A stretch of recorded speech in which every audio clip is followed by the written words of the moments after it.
Welcome to the big story. I'm Gretchen Ho. I'm Pauline Berzosa. And then Sean Yao. Tonight's big stories. Vice President Sara Duterte snubs the NBI subpoena for a second time, but in a letter to the Bureau, she denies threatening the lives of President Marcos, his wife, and cousin. And a blow to Marikina Mayor Marcy Teodoro's congressional bid. He is disqualified for failing to prove residence in the city's first district, which he wants to represent next year. And as they have promised, the House's Good Government Committee puts forth legislation to prevent the misuse of public funds on the back of its inquiry into confidential funds of the OVP and the DepEd.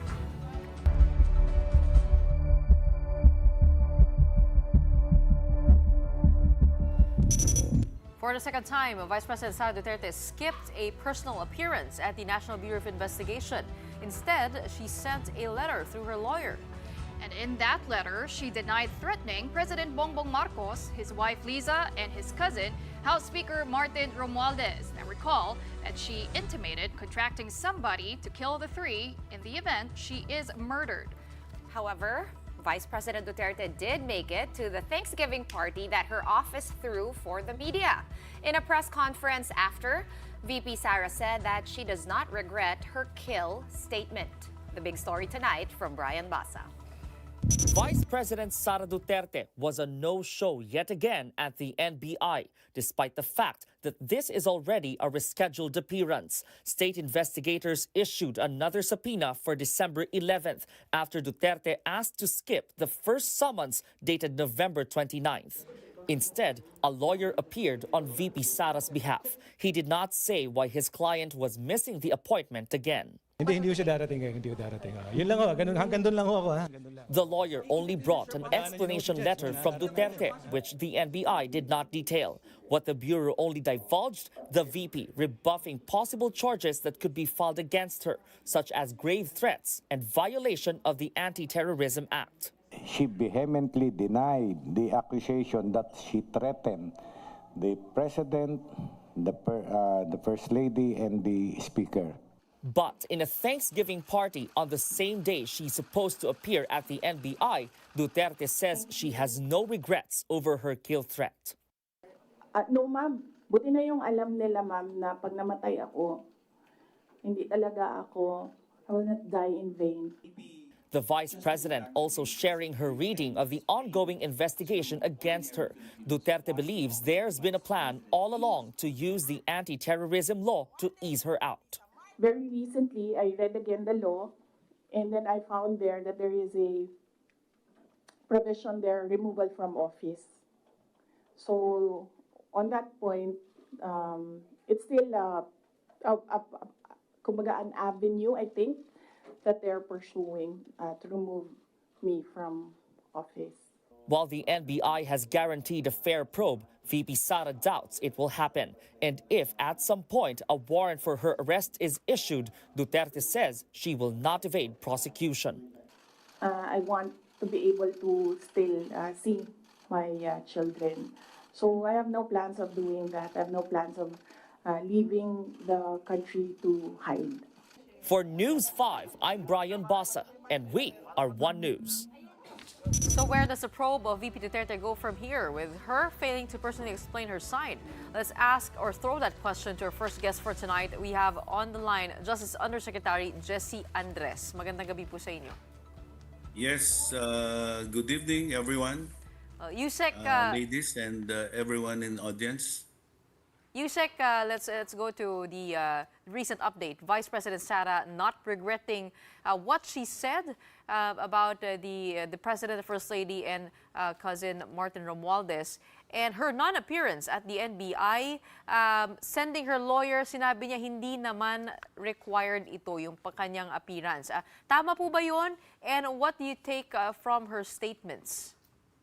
Well, it's very unfortunate that the Vice President did not take advantage of the opportunity to express her side fully to the National Bureau of Investigation so that we can get the complete picture.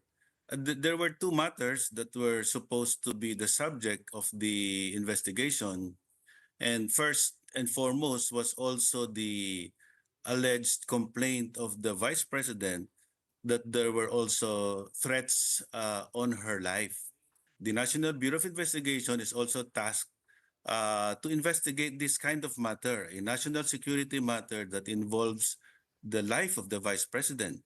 So that exactly we set the investigation for two purposes.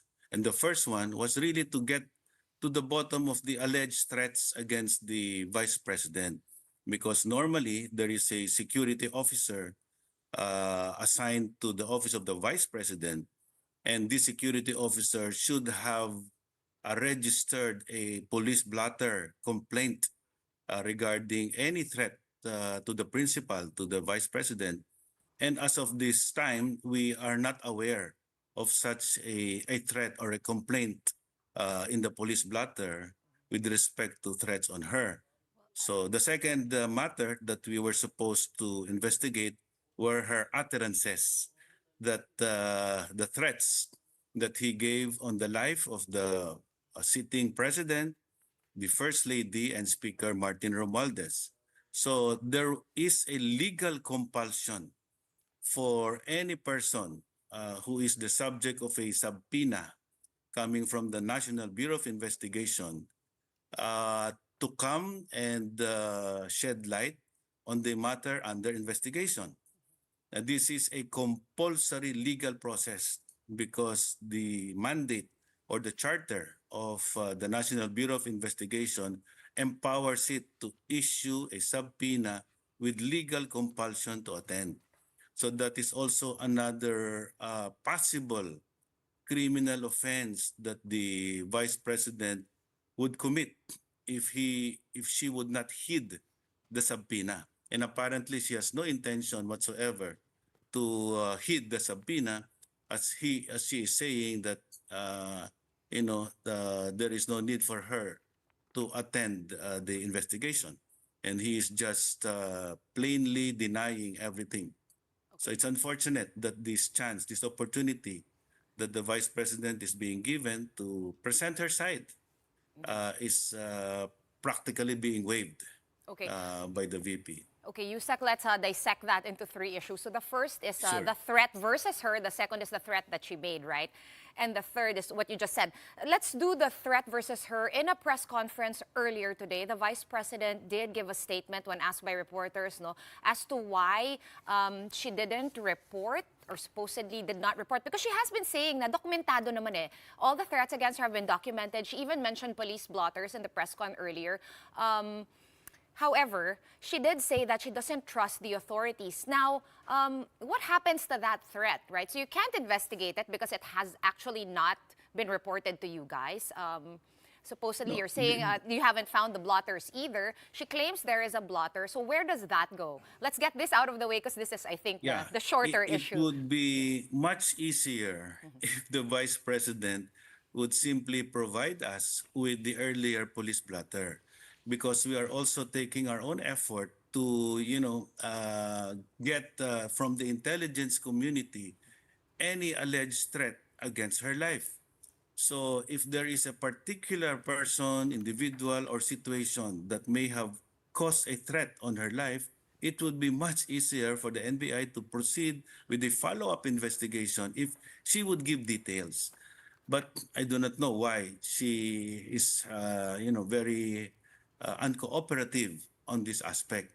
It's a duty of the NBI that from the very beginning I was saying we will investigate and also protect the sitting vice president, because that is our mandate under the National Bureau of Investigation.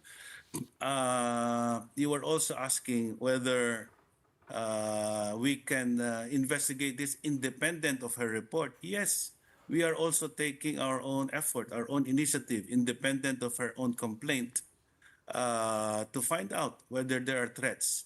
And at the moment, we have not really determined any particular serious threat against the life of the vice president as she is claiming. Okay. The second issue is the threat that she made. Isama na rin natin doon yung third issue, which is her Yes. non-attendance or not showing up for the subpoena, the second subpoena. She also said in her press con earlier, no, that she does not expect fairness because from your earlier pronouncements, right after that press con that she gave. I do recall this day, we also spoke to you right after that, no, Yusek Jessie. But she said nga that there have been biased pronouncements from both the palace as well as justice officials. So I'm guessing that goes out directly to you guys. Do you believe that these are biased? Kasi umakyat din yung, she also mentioned the anti-terror law. She says it's really a plan to remove her from office. Yeah. Yeah. I understand where she's coming from, but we have to do our jobs in the Department of Justice. What are we trying to establish at that point in time? We had to issue a subpoena, and that subpoena should contain a particular offense that is the subject of the investigation. So we are not making any conclusion that she is already guilty of grave threats, of the anti-terror law, or possibly sedition, or even obstruction of justice. But the subpoena is a necessary means to afford her the opportunity to explain her side on the possible charges. It has to be commenced in that manner. It is not an accusation, it is an information that is being brought forth to the Vice President so that come investigation, she would know the details of the questions that will be forthcoming. So we are not accusing her, we are not making a conclusion that she is already guilty of grave threats or of the violation of the anti-terror law.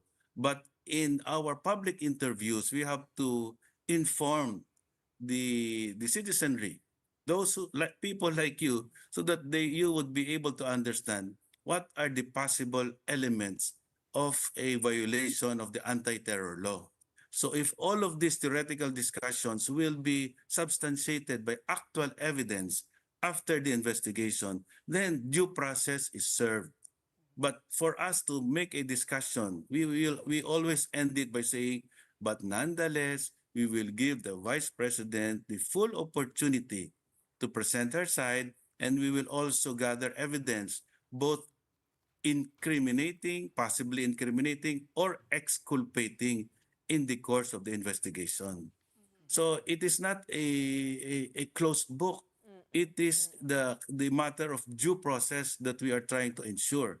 But for due process to be afforded the accused or the respondent, we have to name a particular offense so that he would be prepared to answer the potential charges. So it is unfair that the Department of Justice or law enforcement agents are already being prejudged by the Vice President. It is better for public officials to trust in the system. People are emulating her. People are looking up to her to follow the rule of law. And for her to totally disregard a subpoena, a valid subpoena, which is intended also for her own benefit and to afford her due process, is really a disservice to everyone. It's unfortunate, but we will still deal with it. And we will be able to conclude our investigation, whether or not she voluntarily cooperates or not. Okay, Yusek, actually last November 29, the Vice President sent a letter to the NBI through her lawyers where she requested a few things. One is to provide her with questions in advance so that she can make an informed decision, and two, provide her also with other documents that initiated this investigation. Yusek, did the NBI end up granting that request of the Vice President? And if yes, is this something that the NBI usually does, or was it done out of courtesy? To put it in proper perspective, a respondent is not normally entitled to anything. He is not entitled to an advance copy of questions because purposely the investigation is intended to observe the demeanor of the respondent, whether the respondent is actually giving candid, accurate answers. You cannot already provide the questions ahead of time because you want to get the whole truth without, it being filtered by advanced questions. So never in normal investigation will the respondent be entitled to any. So again, we are trying to proceed in this manner in a uniform way, because we cannot give special treatment to anybody. If we provide the advanced questions to a high-ranking official, then we have to do it to everyone who undergoes an NBI investigation, which is not the normal process. We have to do it in the usual process, which is you come there, accompanied by your own lawyer, and when we will propound questions, and you may or may not answer. But the point is, you have to respect the power of the NBI in its authority to issue a subpoena with legal compulsion to attend, because that is the rule of law. Yusek, We have to show some, respect to legal processes, especially for public officials, because people are looking at the process, and normal people are doing it.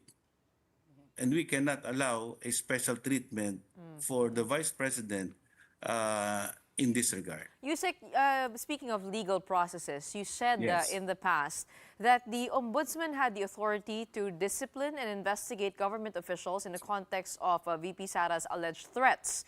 And Yes. sinagot po kayo ng ombudsman ni Samuel Yes. Martires. Sinabi po niya that you should shut up. Yun po ang kanyang words. Yeah. And sinabi niya that he does not see any valid grounds yet Yan. to investigate the Vice President on anti-graft and corrupt practices, as well as revised penal code offenses, which is related to Okay. this threat. Thank you for providing me the avenue to clear that up. I made a very general statement that the ombudsman may act on the matter as well, because it has broad powers to investigate high-ranking officials. I never said that the vice president can be suspended by the ombudsman. I only said he can act on it, investigate, and in fact, there is a specific provision in the law, in the ombudsman law, that the investigation can lead to a fact-finding, and even the ombudsman can initiate an impeachment complaint if warranted. So it's just a general statement.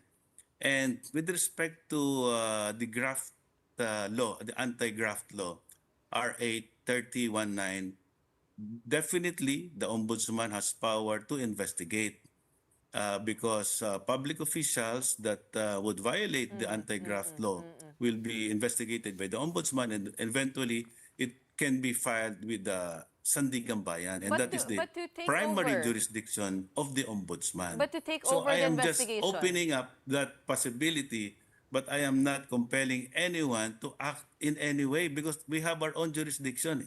So if in their perception it is not yet ready for them to come in, it's their decision. I'm just saying, I was asked a general question. Can the ombudsman also act on this? Yes, the ombudsman can act on it. So if they can investigate and they can proceed as they deem fit.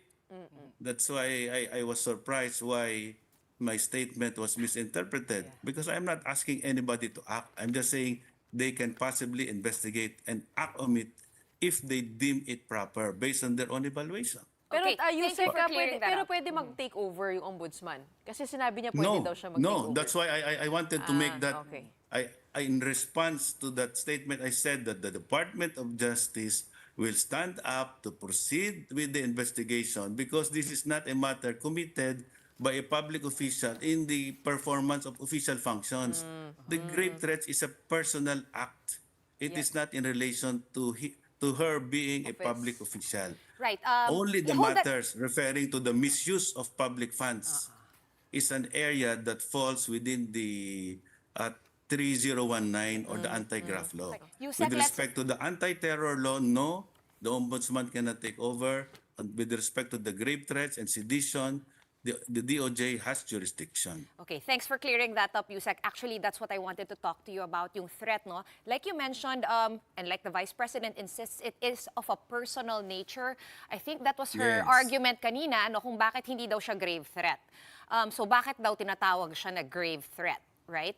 I understood your explanation kanina that that's why you're calling her, for her to explain live Yeah. kung bakit hindi siya grave threat. But as it is, she Yeah. did not show up, and as it is, she sent a letter. Now, what I wanted to find out with certainty, Yusek, no? First of all, Yes. itong letter, do we separate it from the identity of an affidavit? So it's a letter, not an affidavit? Or is it both? Kind of like both? Or, As I understand, it is Yeah. just a letter. So it is not an affidavit. okay. She has the opportunity if she wants to present a sworn statement, and that would be most appreciated by the NBI because we want to hear her side. We don't want to limit our evaluation on the basis of just the investigators coming from the NBI and other law enforcement agents to gather all the facts. The facts or the narration coming from the VP is something that we need so that we can put in proper perspective her statements. But otherwise, we will still proceed with the investigation and make our own evaluation based on the literal translation and understanding of the utterances of the Vice President. Grave threats is so easy to prove because it doesn't matter whether you are bluffing or not. The fact is, if you give a threat to an individual of harm to him, his property, or the family, that already consummates the crime of grave threat.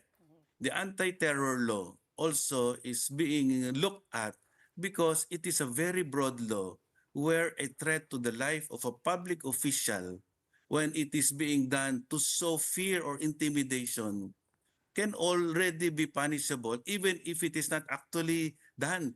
The mere proposal to commit those acts of threats or a conspiracy to do these acts of terror, even if the actual terrorism is not done, is already punishable Okay. because that is how broad and strong this law is, because it is intended to protect the entire population, the citizenry, the society. Terrorism can exterminate a whole community. That is why the government should have the ability to prevent such large-scale or dangerous occurrences that will threaten lives of communities. That is what is being intended. So even a mere proposal is already punishable. That is why we're saying, with enough evidence based on due process, we are looking at this as a possible charge. But we are not precluded from, not filing or filing, but we will base it all on the evidence because we have changed the rules in the Department of Justice now. Yes. It is no longer probable cause, the possession of evidence that can engender a probability of guilt. No, our higher threshold of evidence now is prima facie evidence with reasonable certainty of conviction.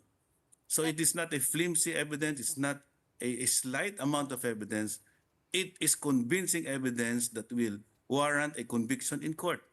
That is the kind of evidence that we need to gather before we file a case in court. Yusek, what happens we are now? doing that. Right. Yusek, what happens now? Pretty much we're cut and dried with today. 2 subpoenas snubbed.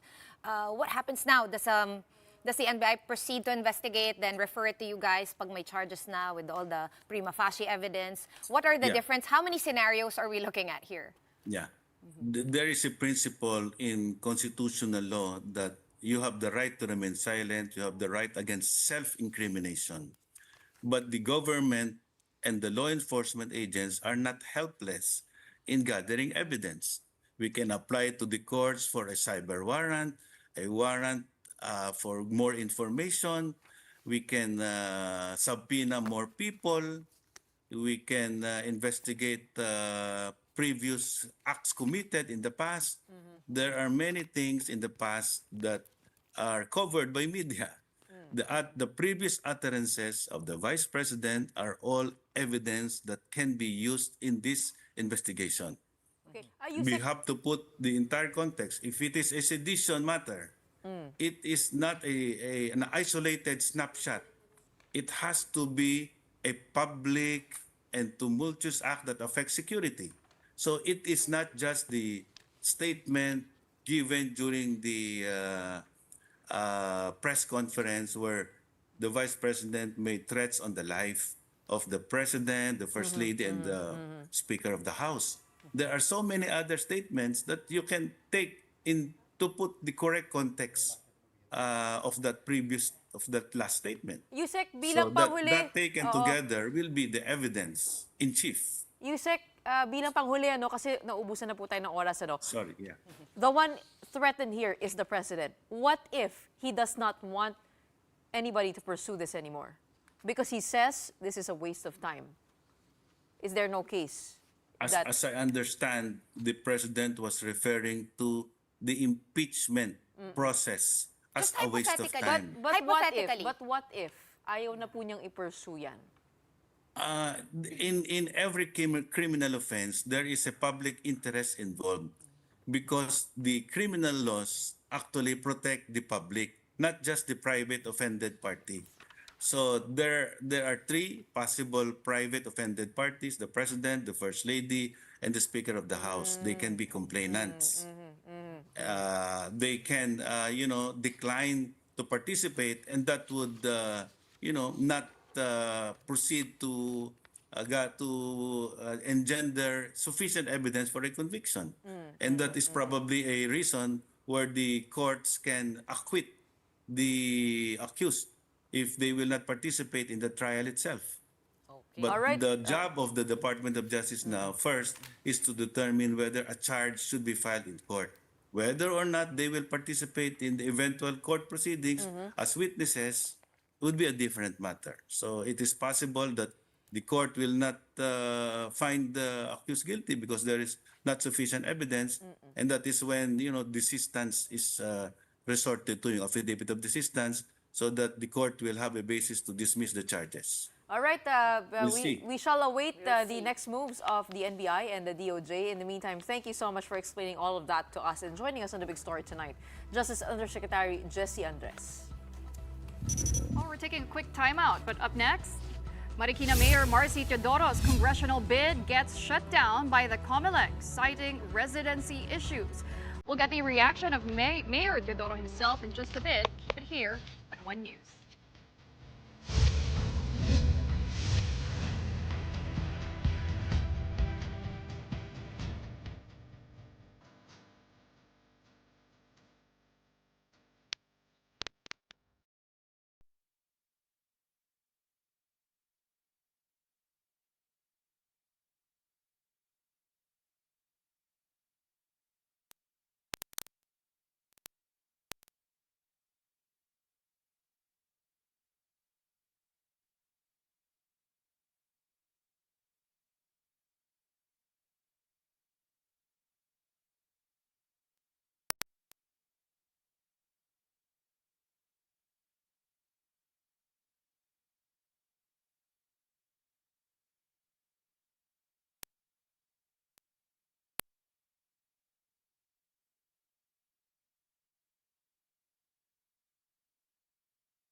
Welcome back to watching this story here on One News.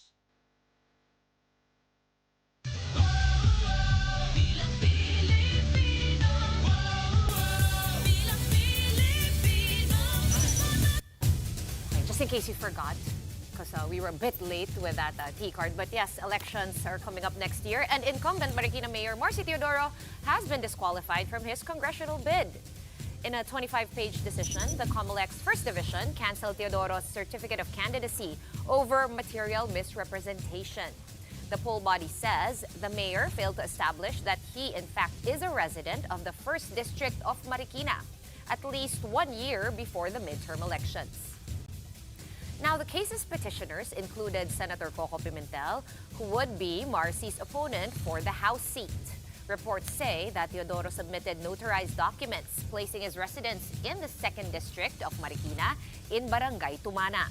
Later on, he showed proof of residence in Barangay San Roque in the 2nd District via a transfer of voter records and a couple of utility bills. Or rather, a transfer to the 1st District of Marikina. Let's now get the reaction straight from the horse's mouth. We have with us tonight on the line, Mayor Marcy Teodoro of Marikina. Good evening, Mayor Marcy. Can you hear us okay? Yeah, good evening, ladies and our viewers. Okay, I think you heard what the report we just read, Mayor. What do you have to say? Yeah, I'm still waiting for the copy of the resolution coming from the First Division of COMELEC. And until such time, I think I could intelligibly reply to any question. But at any rate, we intend to file a motion for reconsideration since the resolution or decision of the division is not yet final and executory. It's still appealable in the en banc. And what was your initial reaction? Did you expect it? I was just curious, Mayor Marcy. We heard one such case already, Leono Cayetano from Taguig, same thing happened to him. After that happened, did you expect that this could possibly happen to you as well? It's really part of the political maneuvering, especially in local elections like this or in congressional elections. When I transferred my voters registration, they already filed for cancellation or denial, of course, on my voters registration. However, COMELEC upholds my voters registration in the 1st District. So I was then confident, very, very confident, so that my COC is in order. They filed 2 cases, in fact, of disqualification. So ang intention marahil talaga ay politika. So it's not a surprise on my part. I'm not surprised, really. Okay. Mayor, let's just get the facts straight here. Kayo po ay lumipat mula sa Barangay Tumana papunta sa Barangay San Roque, papunta sa 1st District. At sinabi po ng COMELEC that they described this as a flip-flopping transfer after you saw unfavorable prospects of winning in the 2nd District. Ano po ba yung naging kwento doon? Kailan po kayo lumipat? It's a mere allegation of my opponent, actually. So there's no truth to that. In fact, it's a question of domicile. It's not a question of residency. A person could have multiple residency. In fact, it's established jurisprudence that what is important is domicile. And I have domicile in the 1st District, that I have not abandoned really my domicile. It's a question of domicile. Opo, pero gano'ng Just katagal like po in kayo? the case of Romualdez and COMELEC. Okay, linawin na muna natin, no? Before Gretchen asks you a more difficult question, let's just do a clarificatory one, Mayor Marcy. When you say domicile, does that mean dapat may bahay ka lang dito, may bahay ka lang dyan, like you own it? And residency means you actually live in this house, in wherever that may be, or baliktad? Baliktad yata eh. Oh. It's your intention really to live in that address. My intention really to live in the address in the 1st District has never been really abandoned. When I got married, we live in a different house, but my domicile remains in the 1st District. I haven't read yet the resolution. Kaya hindi ko rin masagot talaga kung ano yung content nung resolution. Yeah, that's the truth. Hindi ko masagot talaga kung ano yung decision. Pero gaano po katagal po kayo nagkaroon ng domicile sa First District? I mean, how often are you living there? Yeah, when you say domicile, it's my domicile of origin. Yung mga abogado, alam yun It's my domicile of origin. Doon ako pinanganak, doon ako lumaki, doon ako nag-aral. Yun yung domicile It's the same argument of Lino. Oo. Pareho lang nga yung argument, no? But, hello, Mayor Marcia, are you still there? Yes, yes. But I wonder, how do you establish that you have been living in a certain place? Is there a maximum number of days or a minimum number of days that you have to stay there? And what kind of evidence do they look for? Like bills, like electricity bills, utility bills? Yeah, for example, we submitted those proof, payment of utilities, for example. It's under my name. My presence in the said address. People saw me there, or I've been seen, been living there. Yun yung ancestral, ancestral go ahead. house na. Yeah, oo. Okay, Mayor, sabi nyo nga po, no, you are focused now on your motion for reconsideration.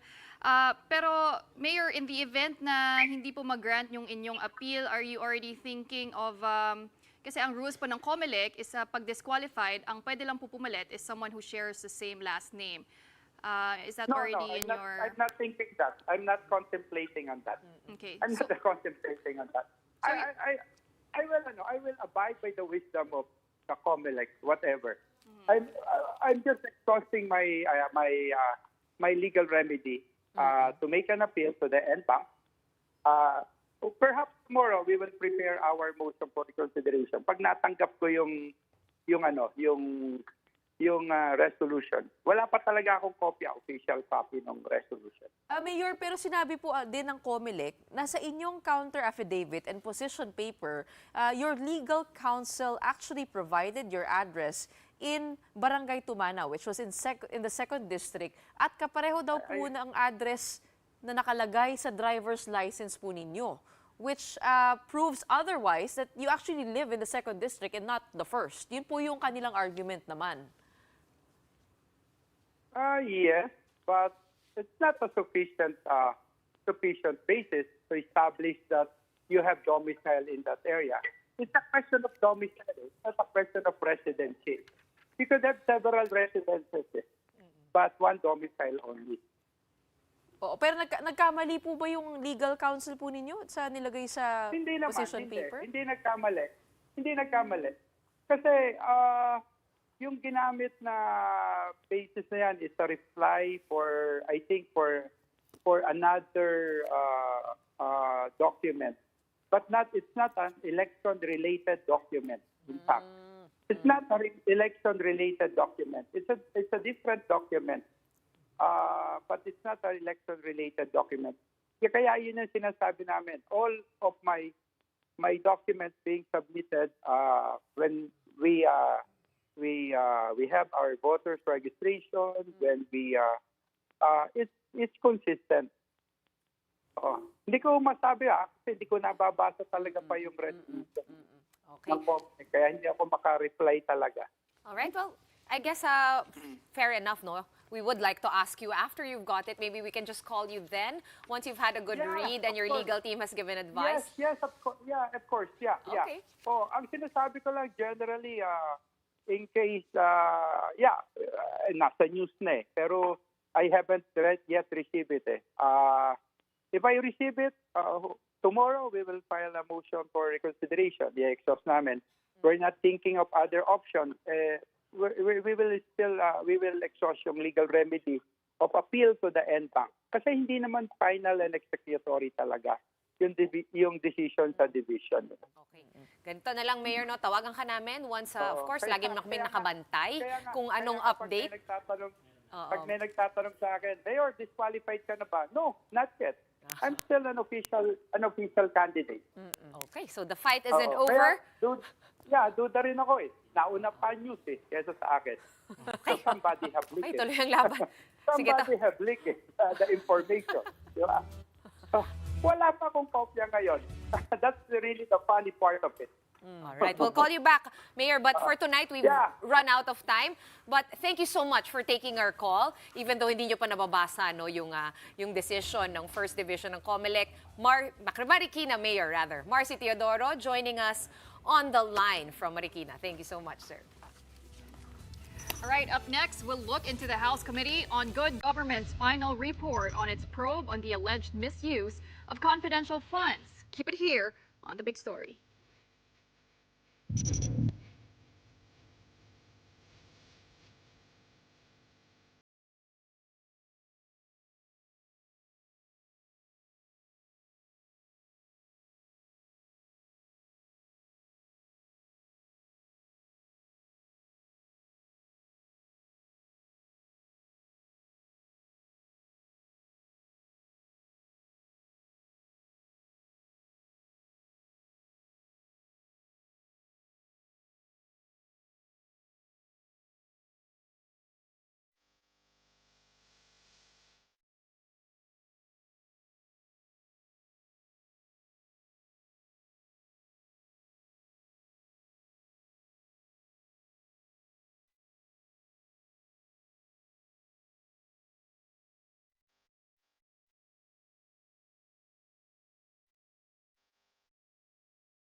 Welcome back to watching Big Story here on One News.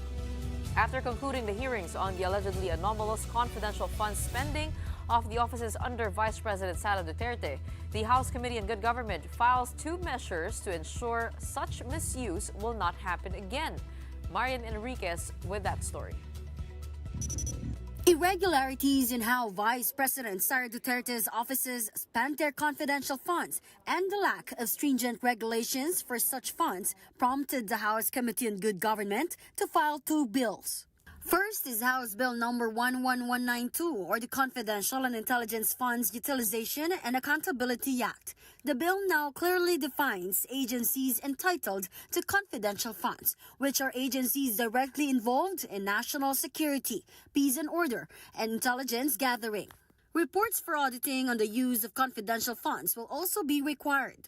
We already have criminal laws. In fact, some of the words that have been thrown around were technical malversation, perjury, falsification, plunder, all of those put together. We already have the crimes to penalize. The problem is we can't really pinpoint the liability. Failure to submit reports will be meted with perpetual disqualification from office. Kaya po namin na binigyan ng mabigat na para maiwasan yung pagkukuntsabahan ng head of agency at saka ng SDO. Meanwhile, House Bill number 11193, or the Special Disbursing Officers Accountability Act, tightens the requirements for all appointed SDOs. They have to be permanent officials or employees of the agency with a salary grade of 24 and with educational background in accounting, auditing, or finance. They would also be required to personally distribute or disburse the confidential funds.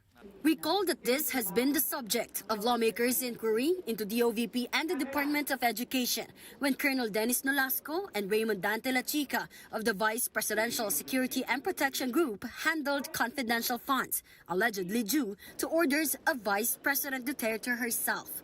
The bill also indicates that the new rules apply even to the office of the President.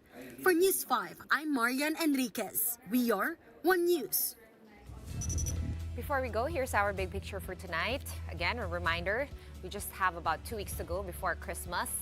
And authorities have announced it. It's now official. The peak of holiday traffic is upon us. And I'm sure everybody felt that today here in Metro Manila. Look at that photo. EDSA and other city roads experiencing higher volume of vehicles. In EDSA alone, the MMDA recorded some 470,000 vehicles in that thoroughfare. Carrying capacity is something like 250,000. Heavy traffic has also been observed around malls. And how about you guys in other cities? How is the holiday traffic in your area? Of course, we only know that it took Gretchen Sobrang 4 hours from Rizal. grabe, Oh my sobrang goodness. traffic. Dumaan ako sa Marcos Highway, tapos sa Amang, and I had to take a U-turn because it was a standstill. At sobrang standstill din, buong C5. Hindi yan nangyayari kasi nag-drive ako everyday. And it was so horrible today. Parang punta ka ng Baguio 4 hours travel 4-hour time. drive. Like, sabi ko, ano ba nangyayari? Parang pwede bang mag-no na lang sa lahat ng mga party? Pero- Kaya lang na-realize ko, hindi pala party pupuntahan ko, kundi Trabaho. trabaho. Pero alam ko na kung bakit after seeing the other big news for today, which is, Pawi? Well, LaSalle forces a Game 3 in the UAAP Finals. Sayang na talaga yung UP fighting. Okay, Maru. sige. But I'm going to do or die. I'm going to quicken this extra so we can Okay. talk to the next guys the because sports they're right guys. here heckling. So that's it for the show. For the big story tonight, again, 14 more days to go before we don't exchange gifts. Don't exchange We gifts. don't exchange gifts. That's the Baccarat. We are One News all sides all the time. Kailan ba yung susunod na game? Game 3? Sunday. Sunday. Sunday traffic, huwag kayo lalabas. Stay tuned because coming up next is Play-by-Play with Andre Felix and Cheska Litton-Calao. Kayo yung nakapagnood ng game. Alin? Kayo yung nakanood ng Everyone, game. yeah, outside. Yeah, we were here. We were here. Yes. Yes. Big story. Yes. We were there was trying a- to peek here and there. Pagtingin namin Sorry. tapos. Sabi nga, naririnig ba tayo nila Sean, nila Gretchen, and Pauline? Dahil ang ingay sa We could labas. hear. Yes, we could hear. So, shouting. Well, you were asking about it. Well, we've got lots of playoff action, including updates, of course, from the UAAP men's and women's and juniors basketball finals, plus the latest scores of the Spikers Turf Invitational Semis. And we've got the first 2 games of the Emirates NBA Cup quarterfinals. We'll tell you the first 2 teams that are heading to Las Vegas. We got